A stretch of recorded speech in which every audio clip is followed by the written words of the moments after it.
Hello, good morning everyone. Ayan, namamasyal kami.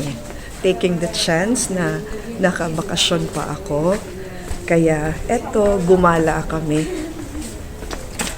Isa sa tourist destination dito sa Portugal. Tinatawag nilang Óbidos. Isa siyang town kung saan naging famous kasi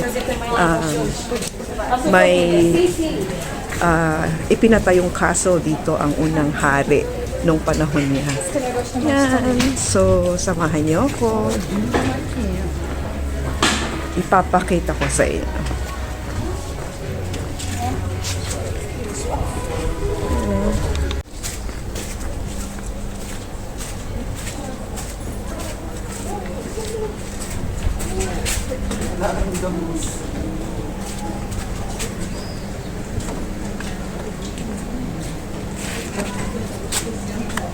Yeah.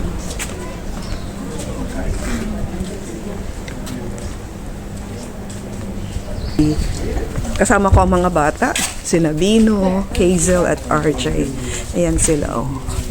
Ito yung mga bahay-bahay nung unang panahon. Naging tourist spot ito. Pinaganda nila. Ayan, pero walang binago. Ganitong-ganito pa rin siya. Ayan, oh. I mean, binago nila, pininturahan, inayos yung mga bahay. Ito yung simbahan nila. Yan, nung unang panahon. Yan. Villa de Óbidos. Óbidos. Ayan. Yung mga bahay nung unang panahon. Yan. Daming turista. Diba?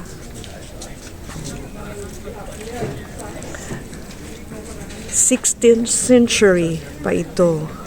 Yan, yung simbahan na yan ay St. Mary's Church, Chapel, I mean. Pasok tayo sa loob.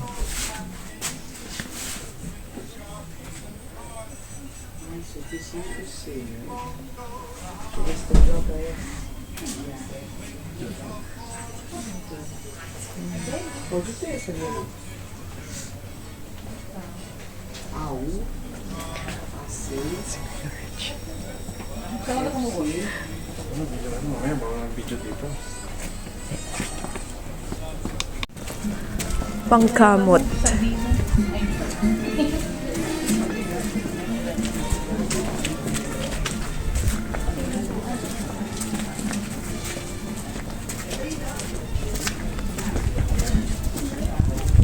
Buen dia.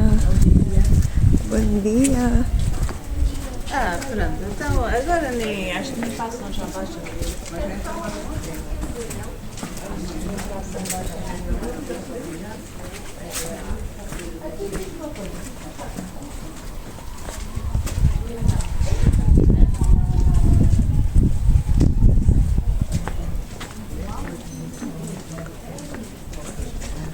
Lakad-lakad hanggang sa makarating sa paroroonan. Ayan, ang pinaka-main. Papasok tayo dyan sa loob, sa castle na yan. Ayan. Grabe, no? Noon, pinapanood ko lang ito sa mga movies. No? Movies ngayon. I realize, andito na pala ako. Pinaganda lang nila kasi ginawa nila itong place na to, ginawa nilang ginawa nilang tourist spot. Sige, akyatin nyo. Akyat sa loob. Simbahan ginawa nilang church. Ay, church ginawa nilang library.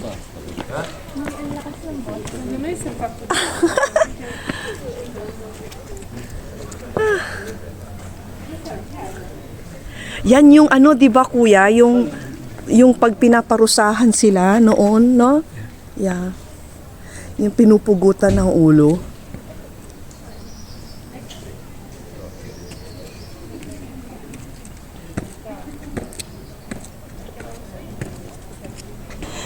Ayan, bumili kami ng ticket dahil mayroong bayad ang pagpasok sa castle.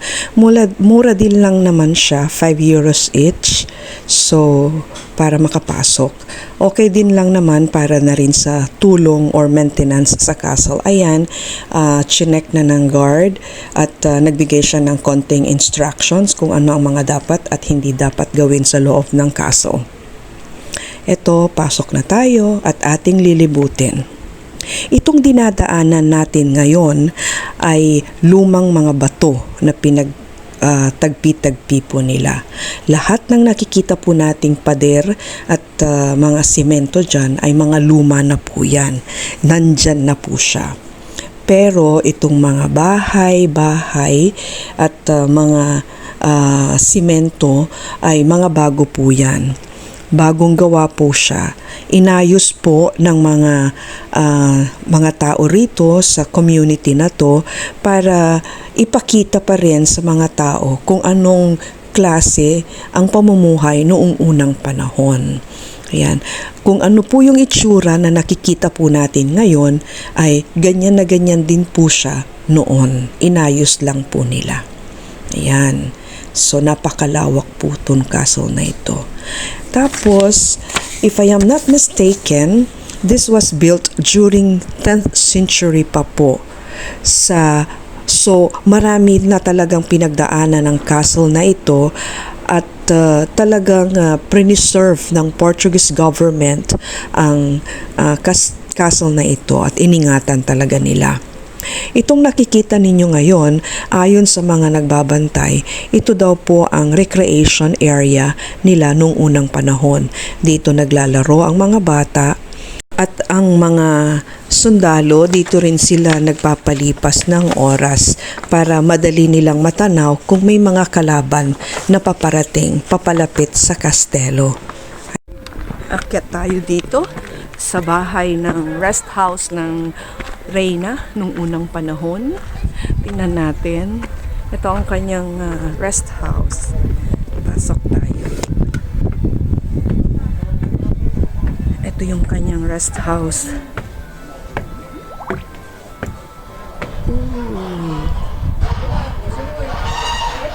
Grabe. Ito ang kanyang kaharian. Rest house. Olá, bom dia. Santas manhãs. Olá. Ai, encantada. Como vos chamais? Maria. Ai, eu sou Isabel de Aragão. Ok. Reina Isabel. Oh, muito bonita. Ai, grata, também sois muito bela. Pode ser foto? Com certeza. Se calhar é sempre que levamos com a luz. Tá bem. Ok. Reina Isabel, bonita, simpática. Reina Isabel de Portugal. Com certeza, eu vim de Aragão. Aragão, né? No, From the Kingdom of Aragão. From the Kingdom of Aragao. So, but you live in Portugal. Yes, I came to Portugal to get married to the king. Oh, I And see. became a queen at 11 years old. Oh, really? 11 years old? Oh, amazing. Yeah, so let's take a picture. Yeah, I know. You know, I am very happy because I only watched this in film.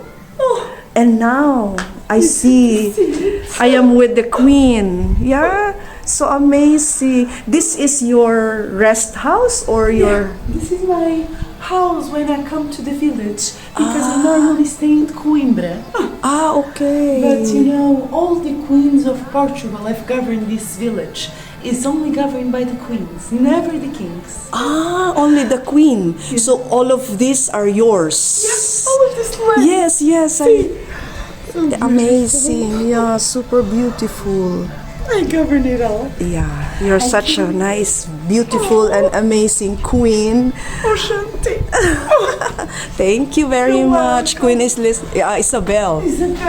Thank you. Nice meeting you. Nice to meet you as well. Take this message to Oh, thank the you. Filipinas. Yes, thank you very much. Stay in peace. Yeah, thank you. Nakakatuwa, no? Kasi dati-rate, pinapanood ko lang ito sa mga movies, 'di ba? Yung mga palasyo-palasyo, ganyan. Tapos ngayon, eto, maganda. Totoo pala talaga lahat yung mga palasyo na yan, yung mga iba-ibang kaharian. Ayun. Kaya nakakatuwa na na-amaze ako. Pakahilig ko kasi ng yung ganito na pasyalan. Tsaka hindi naman mahal yung entrance. May entrance fee kasi, admission fee. Very minimal po yung kanilang admission fee. Parang lang siya yung to maybe para sa maintenance, ganon. Hindi siya mahal para sa akin. Kaya pala recognized ng UNESCO ang place na to. Yan o, ganda. Yung maganda sa pakiramdam na kasama sa pinag-aralan mo nung ikaw ay bata pa sa school, yung mga kwento ng literature, world literature, I mean. Tapos ngayon, napupuntahan mo na. It's so amazing sa feeling, para bang fulfilled, parang ganoon, no? Yan, natutuwa lang ako na i-share sa inyo. Hindi ko alam kung nasaan na yung mga kasama ko. Ikot-ikot sila. Oh, tignan niyo ito. Ito yung kanilang dating mga tindahan, you know. Oh. Mga tindahan nila nung unang panahon.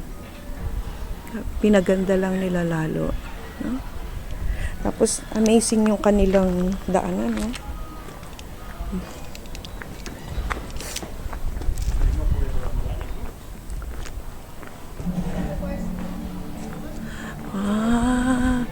Dito ang kanilang yung mga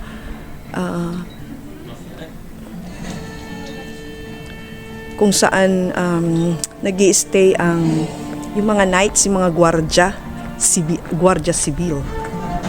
Yan, pasok tayo sa loob. Ito ang pinakakampo nila.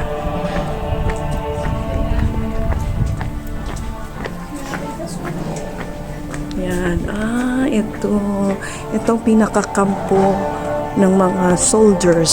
Yan, ba yung sa pelikula, pag kailangan nasa taas ang palasyo para makita mo kung parating na yung mga kalaban dyan, no? Amazing. Yan, makikita mo kung may mga kalaban na parating. Ba yung sa pelikula po.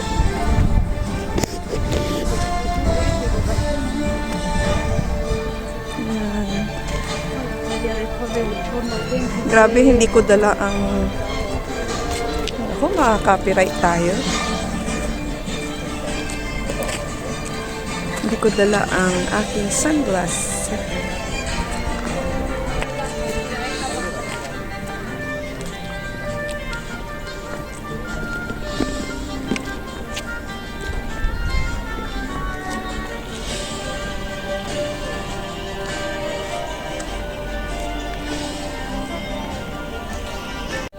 Yan yung kanilang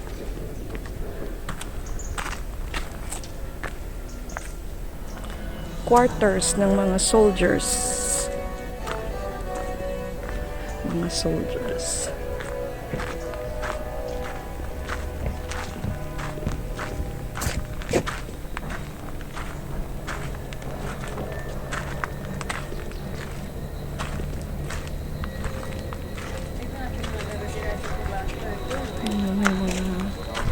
Yan ang ginagawa nila.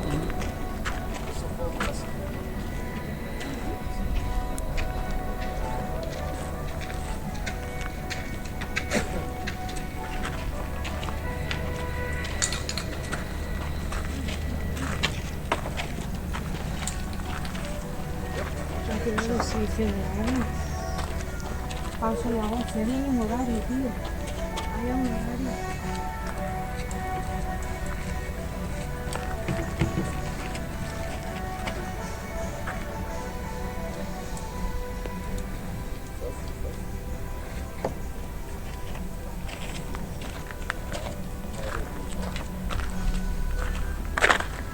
No bajas por allí, ¿no? No bajas por allí, me voy a la yo. Pinoportray nila yung unang panahon kung paano nila gawin yung kanilang mga shelters. Ayan. Yung mga bakal-bakal nila sa kamay.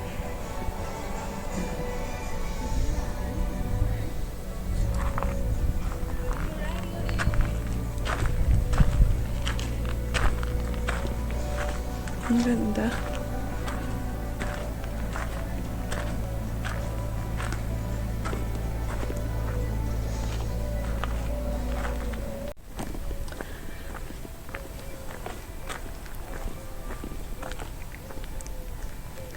Hindi ko dala yung sunglass ko. Grabe. Kasi umalis kami ng bahay, hindi siya ganun kaaraw. Akala ko, kasi cloudy siya. So, naiwan sa sasakyan yung aking sunglass. Kaya yan. Ang ganda. Alam nyo, kung mapupunta na rin lang kayo rito sa Europa, isama nyo sa inyong destination ang Portugal. Napakaganda po talaga ng Portugal kasi ang hinahangaan ko talaga dito sa Portugal, preserve nila lahat ng karamihan ng kanilang mga kingdoms, mga castles. Tapos may mga ilang castle destination, no, may mga ilang lugar na talagang na-recognize ng UNESCO na maging tourist destination. Sulit po talaga, napakaganda kung kayo ay magawi ng Europa, isama ninyong puntahan ang Portugal. Napakaganda talaga. Yan.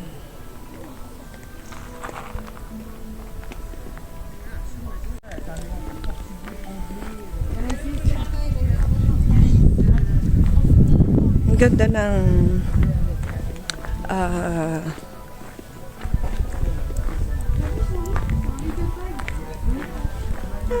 ang daming turista. Kasi karamihan ng mga turista na pumupunta ng Portugal talaga, pupunta't pupunta kasama sa listahan nila ang Óbidos. Óbidos ay isang small town, kaya tinawag siyang Óbidos. Small town ng Portugal.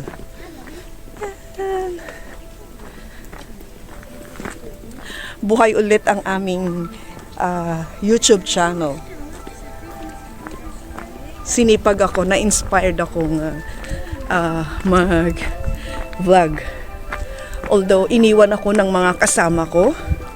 Nag-ikot-ikot na sila. Yan. Patayin natin kasi makaka-copyright ako.